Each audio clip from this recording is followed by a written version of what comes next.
Hey guys, this is Raj and you are watching Drama and Voice Over 2.2। Episode number 5 की ending में हमें दिखाया जाता है कि एम्परर शाओमिंग जिंगेन के खिलाफ राजादेश निकालते हैं और एपिसोड नंबर 6 की शुरुआत में हमें जिंगेन के रेजिडेंस का सीन दिखाया जाता है, जहां पर ऑफिसर जिंगेन जनरल क्विन के साथ शाने पेंटिंग की चोरी के पीछे की रियल रीज़न को डिस्कस कर रहे थे। जिंगेन उनसे कहते हैं कि कल मैं रहूं या ना रहूं, तुम यान क्विन का ध्यान रखना। और उन्हें राजादेश की तो पहले से ही खबर थी। ये बातें यान क्विन छुपकर सुन रही थी। अब हमें 2 महीने पहले का सीन दिखाया जाता है, जहाँ पर हमें यान क्विन और द्वानियन को दिखाया जाता है, जहाँ पर यान क्विन द्वानियन पर काफ़ी ज़्यादा विश्वास करती है क्योंकि दोनों बचपन के साथी थे। लेकिन द्वानियन उसके विश्वास का गलत फ़ायदा उठाकर शानी पेंटिंग को चुराकर वहाँ से भाग जाता है, जिसे यान क्विन देख लेती है। द्वानियन उसे वहीं पर बांध कर चला जाता है। महल में आग लग जाती है, लेकिन क्विन को बचा लिया जाता है। यान क्विन खुद को दोषी मान रही थी क्योंकि उसे लग रहा था कि उसकी वजह से उसके पिता जो है मुसीबत में पड़ने वाले हैं। लेकिन उसके पिता उसे समझाते हैं कि इसमें उसका कोई दोष नहीं है, इसलिए वो खुद को दोष न दे। वहाँ ऑफिसर शन शनरंग राजादेश का इंतजार कर रहा था और अपने सैनिकों को पहले ही गेट पर तैनात कर दिया था, ताकि जैसे ही ऑफिसर लूज हुआ वहाँ पहुँचे उसे सीधे जिंगेन के मेंशन में ले जाया जाए।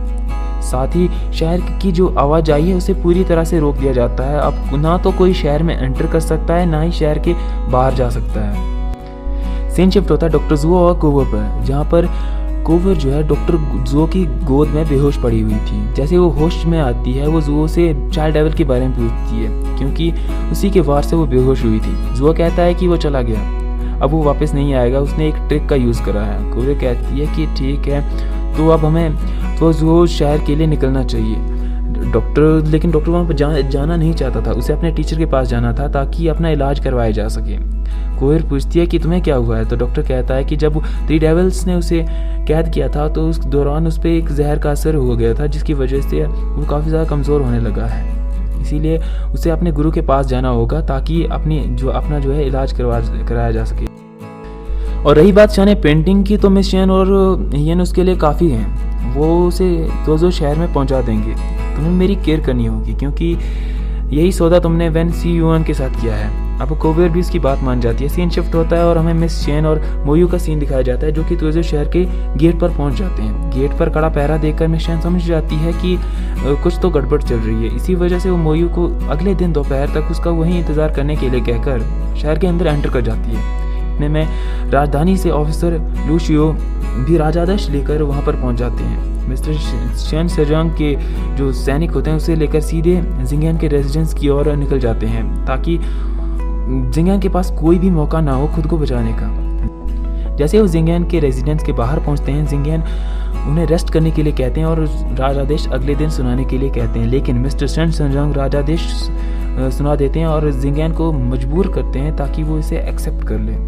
लेकिन जिंगेन ऐसा करने से इनकार कर देते हैं। इतने में मिस चैन उनके रूम की गैलरी में शाने मैप को रखकर चली जाती है, जिसे उनका सेवक उठा लेता है। बाहर हंगामा बढ़ता देखकर मिस यान क्विन अपने पिता को बचाने के लिए राजादेश को एक्सेप्ट करने के लिए तैयार भी हो जाती है। लेकिन एन वक्त पर उनका सेवक शाने मैप के मिलने की न्यूज़ सुना देता है और जिंगेन भी अपनी बेटी को रोक लेते हैं। इसके बाद हमें दिखाया जाता है कि मिस्टर शैन को शाने पेंटिंग को दिखाया जाता है और साथ ही जिंगेन उन्हें उनके मालिक को एक संदेश देने के लिए भी कहते हैं। संदेश था कि जब तक जिंगेन तोजो शहर में है, सैनिकों की भर्ती होती रहेगी और वो गजियों की नाक में दम करके ही रहेंगे। इसके बाद ऑफिसर शैन वहाँ से चले जाते हैं। उनके वहाँ से जाने के बाद जिंगेन जनरल को इन्वेस्टिगेशन करने के लिए कहते हैं कि आखिर कैसे शाने पेंटिंग वापस आई।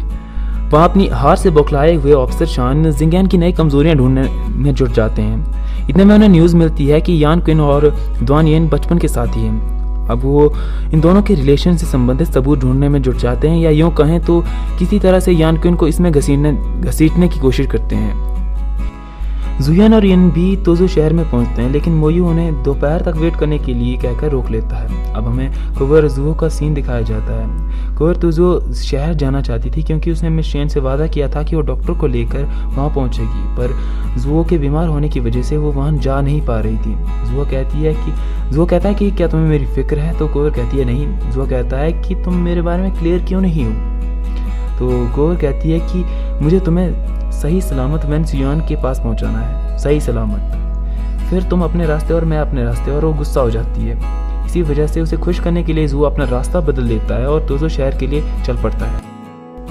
सीन शिफ्ट होता है मिस्टर सन चंजांग के पास, जिन्हें दुआन येन द्वारा मिस यान क्विन को लिखा हुआ एक लेटर मिलता है जिसके बेस पर अब वो यान क्विन की इंक्वायरी करने वाला था। लेकिन वो इस बात का पूरा ध्यान रखता है कि जिंगैन महल से बाहर जा चुके हों। अब इसके बाद वो इस लेटर के बेस पर यान क्विन को हिरासत में ले लेता है। यान क्विन बड़ी ही सावधानी से अपने भाई के लिए एक बैग में लेटर लिखकर अपनी दासी को पकड़ा देती है।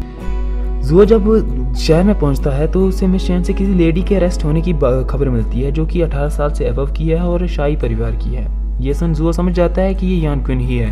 अब वो कोवेर से उसे महल के अंदर ले जाने की बात कहता है। उसकी हालत बहुत ज़्यादा ख़राब थी लेकिन वो उसकी परवाह नहीं कर रहा था। कोवेर भी अब उसकी बात मान लेती है। येन कहता है कि डॉक्टर की तबीयत बहुत ज़्यादा ख़राब है, हमें वापस चलना चाहिए, पर कोवेर अपना फैसला नहीं बदलती। जियान और मिस चैन भी उसका साथ देने का डिसाइड करते हैं। इसी वजह से येन को भी उनकी बात माननी पड़ती है। लेकिन चारों इस बात से अनजान थे कि आखिर ये डॉक्टर क्यों बार बार अपनी जान को जोखिम में डाल रहा है। और यहीं पे हमारा एपिसोड नंबर 6 समाप्त हो जाता है। आगे का एपिसोड देखने के लिए चैनल को सब्सक्राइब करना ना भूलें।